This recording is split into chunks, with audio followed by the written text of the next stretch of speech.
to our program, Meet the Musicians.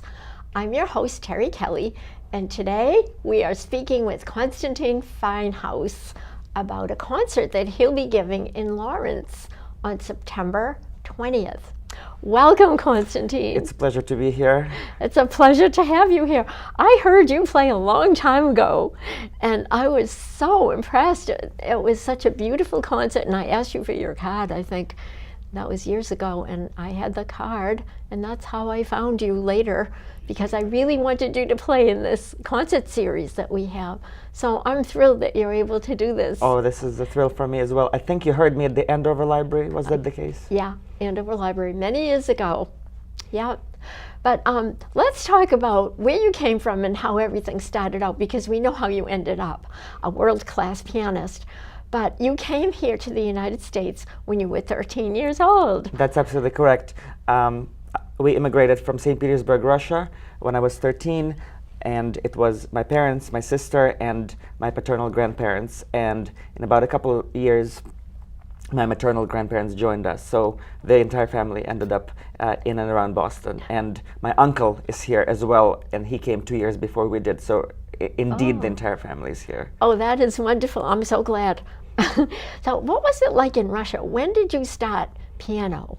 Back in Russia, my beginnings were not in any way extraordinary. I did not start as many very talented kids at the age of 3. I started at a quite regular age of 6.5 or 7, around that time. Ancient. Ancient indeed. And I was not at one of the premier music schools, in fact, in St. Petersburg. I was at a school where we had all the regular subjects, but it also offered music classes. So I was doing it there. And when I became more serious, I applied to the so-called St. Petersburg Conservatory music school. And at that point, they told me that I was at about a level of grade 3, whereas in fact I was applying to grade 5.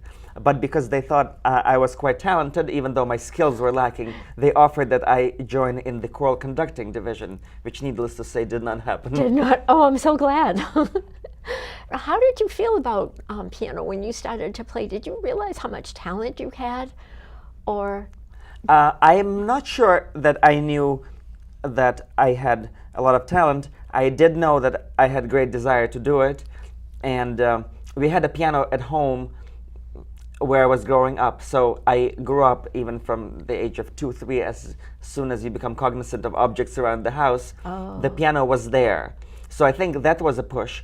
And also my dad, even though he's an engineer by profession, he always played at our family gatherings. He played in the popular style. He also sings and plays the guitar. So music was part of the household from the very beginning.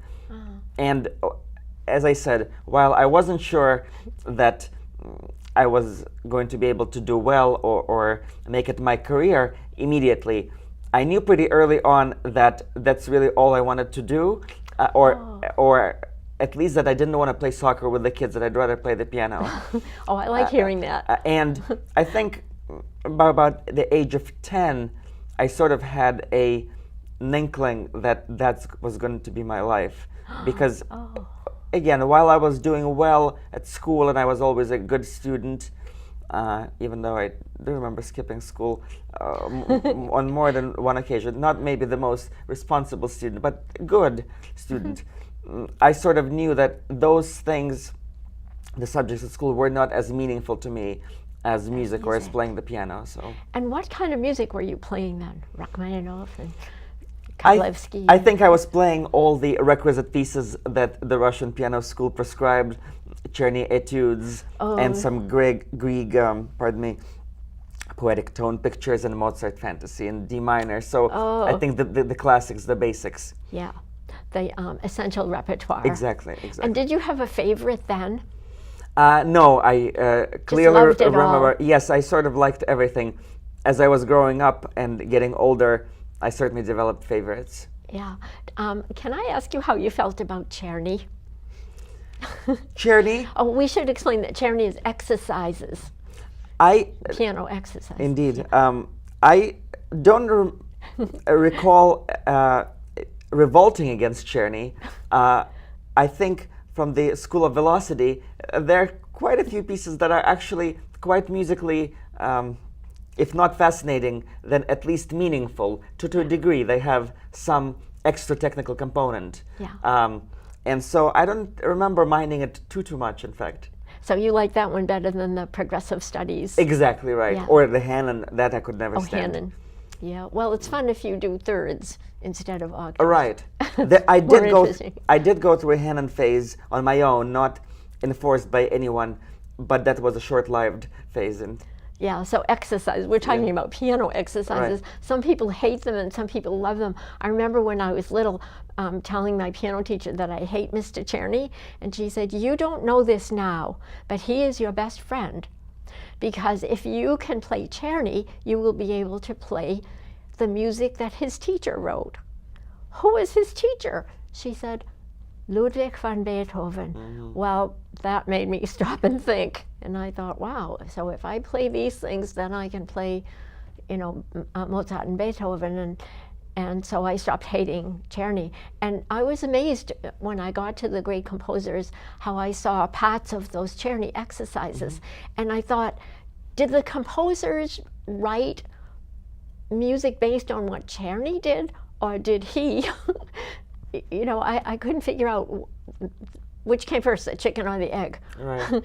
But it was fascinating to see all those little pieces of Czerny's exercises in the great composers. That's correct. There's a little personal anecdote that's connected to Czerny. I have friends in Boston, Tony Schimmer and Anne Bejart, and they're both doctors, physicians, and the descendants of the Czerny family, many generations past, ended up in New York, where Anne,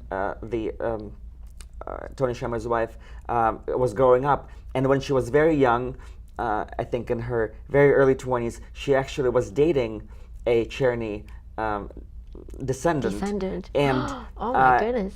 One thing that I found out that's in fact not such a wonderful thing is that there was a suicidal tendency that was in the gene pool in the Czernys, and so he eventually committed suicide.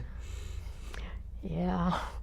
Wow. But I do hear every time music comes up in social conversation, says, "Well, when I was young, I was dating a Czerny." Oh, that is a very exciting story. Yeah. All these things that happen kind of behind the scenes. You know what I wanted to mention? The brochure is done. The brochure advertising your concert on September 20th, and Henry Kramer's concert, your friend Henry Kramer, will be playing on November 15th. But in the brochure, in the write-up about you, there's a certain name that is that appears, and it's Prokofiev. And it's spelled with 2 F's at the end. Yeah. And then in Henry's column, Prokofiev's name is spelled with a V at the end. And I remember when I was little, and I would see Rachmaninoff sometimes with 2 F's and sometimes with a V. And I always wondered which way is correct. And then when I took Russian, I learned that the letter is actually a V, which looks like a B, but it's pronounced as though with 2 F's. That's correct. And people ask me all the time at the concert, they'll say, "Can I ask you a question? I saw it spelled this way or that way." And I think it's kind of an interesting little point because most Americans don't speak much Russian, I think. That's correct. I think that's safe to assume that. Yeah. Well, we had some people do work on our house. They were installing gutters. And one was from Belarus and one was from Ukraine and the other from Dagestan. And so I went to talk to them, and a couple of them didn't speak English, so I spoke Russian to them. Yeah. And how was they were that? so excited. They were just so thrilled to hear someone speaking their language. And then I put on the laptop, my friend Milena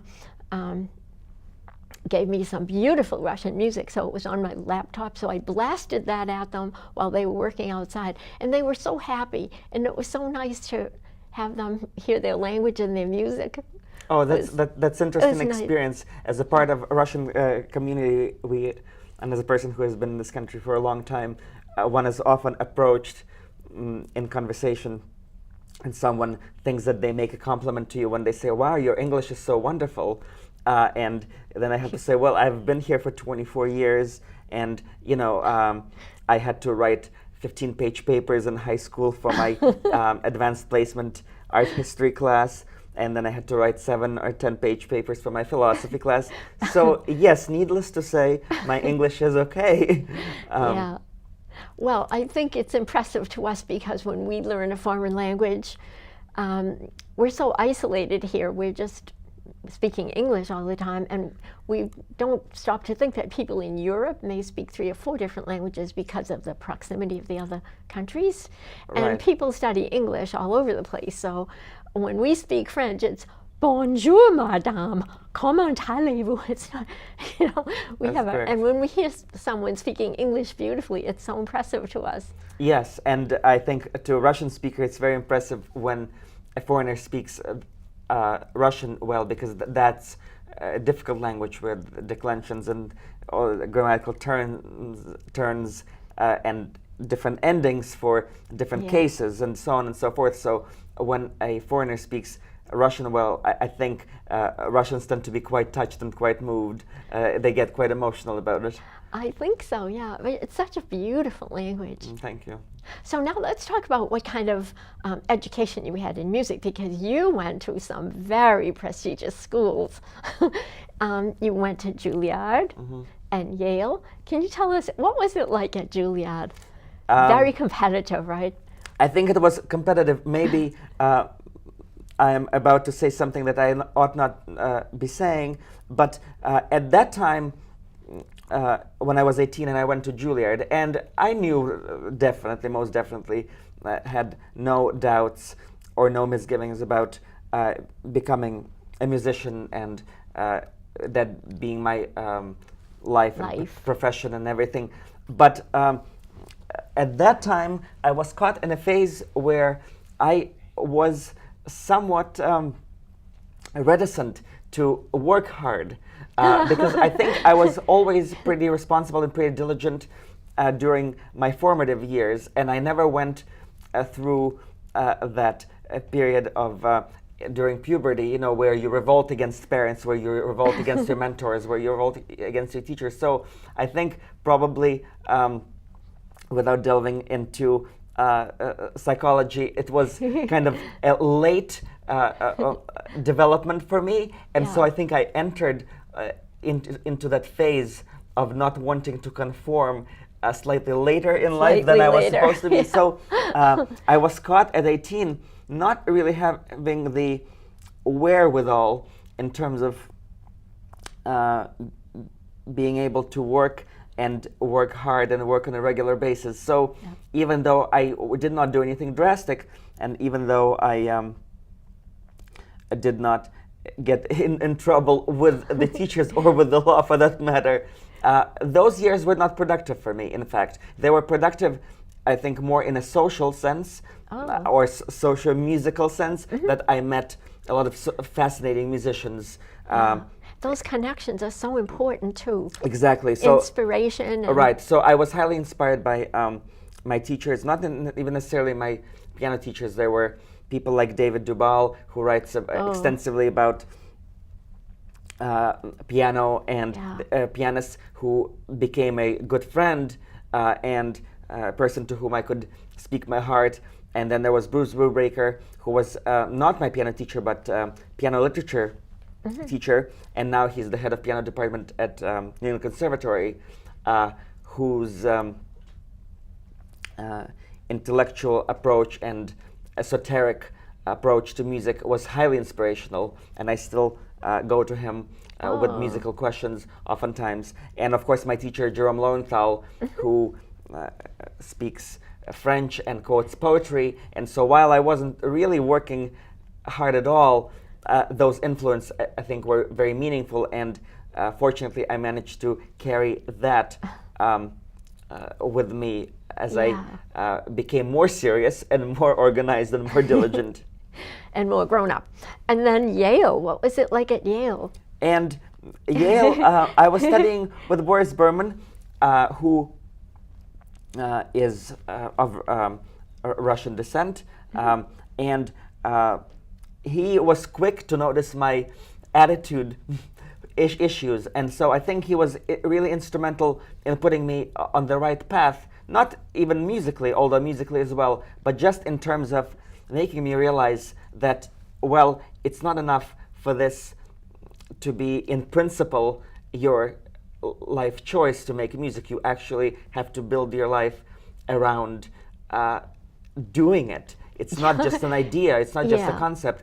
It's And not about knowing, it's about doing. exactly, and Yeah. so that was very important for me to understand at that time, because my mind was in the clouds a little bit, and I had these romantic, poetic ideas, but not really the understanding what it takes to actually do it. And I think his influence was, I think, on a personal level, much more meaningful and important and substantial than musical influence, because he really made me understand that if you want to pursue this, this is what it takes. Yeah. And so I think at Yale kind of put me on the right path. And after graduating from there, I think I knew in a more concrete way what I wanted to do. What you had to do. And what Yeah. what I would need to do to get there. Yeah. Oh, it's wonderful to have all these pipe dreams about, performing and all this wonderful music you're going to play. But it is a lot of hard work, and you really have to build your own career. You have to have a plan and a manager and make a name for yourself. That's and you correct. certainly have done that. You certainly have. Oh my goodness. It was a bit of a late start doing that. But you're still so young. Well, Oh. thank you very much. Maybe looks can be deceiving. But no, I think once I knew in my mid to late 20s that it's not only being in the field of music that was something that I wanted to do, but performing specifically. I think once I understood that, I started to move in the directions of developing these connections and Yeah. trying to get concerts and so on and so forth. I've always liked teaching, and so when I came back from Yale, having got my master's there, I developed a sufficiently large studio pretty quickly because I guess people thought that I was okay at it, and I really liked doing it. So started teaching a lot, and about 2 years after doing that, and I was playing some during that time, but not really performing. I did not really have connections yet, or people were not certainly calling me to invite me to play. And 2 years into doing that, I realized, okay, well, this is great, and I love this, but there's something missing, and I realized that I have to play, that teaching was not sufficient for me as much as it was satisfying, and still is satisfying. I realized that that could not be all that I wanted to do. And once I realized that, then I think it was easier to It just fell into place. to take concrete steps. Yeah. Yeah, yeah. So you taught at Pike School for a while, didn't you? This is correct. This is That is very exciting. That's a wonderful school. yeah, in the very beginning, again, as I was just describing my time after having graduated from Yale, I came back to Boston, even though a lot of people went to New York, or people obviously who Sure. went to Jewelry stayed in New York, but I came to Boston because my family was here, and I thought it was great to be there. There's so much music in Boston, too. Yeah, so I was happy to come back to Boston, and this was one of the first jobs that I held, and I think I did it either for 1 year or for 2 years, something like that. Oh, and it was fun, I'm sure. It was fun, yeah. And at that time, I was much less easily, much less easily disturbed by traffic and so on. I was just driving and enjoying myself. Things were not quite as busy at that time, so leisurely drives to the North Shore were really a pleasure. Yeah, and now you have leisurely drives and rides all over the world. So you have performed That's sweet. all over this planet. My goodness, I can't keep up with everything that you do. You're doing so much, and you're making records, Indeed. CDs. Yeah. You're doing a lot of recording. Is that fun? It is fun, and it is also torture. Playing for the microphone, I find, can be more Stressful? it's more stressful and more anxiety-inducing than playing for an concert audience. audience. And even though you know and you're perfectly aware of the fact that you can do it again and you can edit later, it feels like this is kind of your one opportunity. So I'm done quite a bit of it, and I enjoy doing it, and I've come to enjoy the stress of it as well. And then, of course, afterwards, the editing process and deciding and agonizing over which is better, and thinking one thing on one day and a week later thinking Change your mind. diametrically opposed opinion as to what's better. It's a process that I think you love and hate. And Yeah. I think I now enjoy both the stress and the anxiety of it, as well as the satisfaction of having hopefully something that you like at the end. I think they call that eustress, EU stress, Is that? meaning a good kind of Yeah. stress, as opposed to distress. Oh, American. all right, So that's great. eustress, and I think it's very important for artists to have that, because it spurs you on to do your best. Yeah. Otherwise, you wouldn't care. Oh, that's right? neat. So that eustress ends up being a good thing. You know, I read somewhere that Vladimir Horowitz had 250 retakes on a Chopin recording that he was making, and the studio musician, the studio engineer got so exasperated that he just walked off the job and left. And Horowitz was like, what happened? 250 retakes? So when you think about that, my goodness. Yeah, sometimes that's what it takes. I think Rubinstein, when he was recording Liszt Mephisto Waltz, there was also something that they had to glue it from many different pieces, literally Yeah. measure by measure. Yeah, but you can't do that in a live concert. So is a live concert more fun for you? Yes. Have you ever gotten stage fright? Not really. In the recent years, back when I was a kid, I think I would get very nervous. When I was at school, I was very nervous. I think part of that had to do also with not having a firm footing and not quite knowing myself well and not knowing where I am and what I am. I think now that I am, we can say, Established. came more into my own, I think, and I feel that I know more or less what my identity is, both as a person, as a musician, I hope. I think that has alleviated a lot of the nervousness and anxiety associated with performing, because I think performing, I'm sure some people like Van Cliburn, who had fear and really stage fright problems that were separate from their non-musical selves. I think for a lot of us, sometimes these issues are connected to our life issues, and I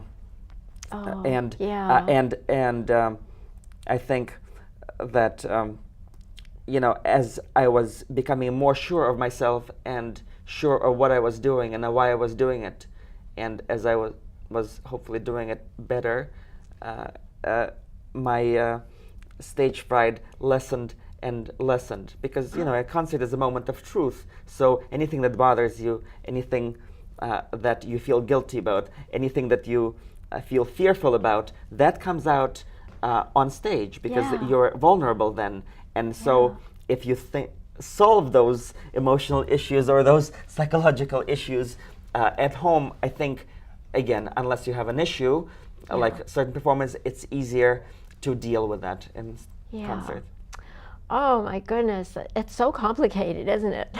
But someone told me that stage fright is merely guilt at not having practiced enough. I agree. But that's true, but there are other things too. I think.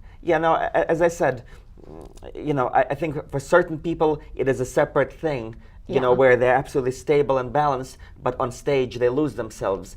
But for a lot of people, they bring their issues with them. And Yeah. I think if you realize what issues these are that make you anxious and you work them out, hopefully that makes you less anxious. Yeah. Well, on September 20th, I hope you don't get stage fright, and I'm sure you will not, because sure I our won't. audiences are so appreciative. Everyone says the same thing. They love to play at the Lawrence Public Library because the audiences are so appreciative. Well, I'm very much looking forward to that. Oh, I am too. So on September 20th, 2015, at 2 o'clock in the afternoon, that's a Sunday afternoon, be at the Lawrence Public Library, and you will hear some beautiful music by Constantine Finehouse. And then on November 15th, you will hear Constantine's friend, and my friend, Henry Kramer. And he will be doing a performance there. And then we even have a third performance. It's the New England Classical Singers, and that's May 1st. So we cordially invite everyone to attend these concerts. And this is Terry Kelly saying, thank you for watching Meet the Musicians. Goodbye for now.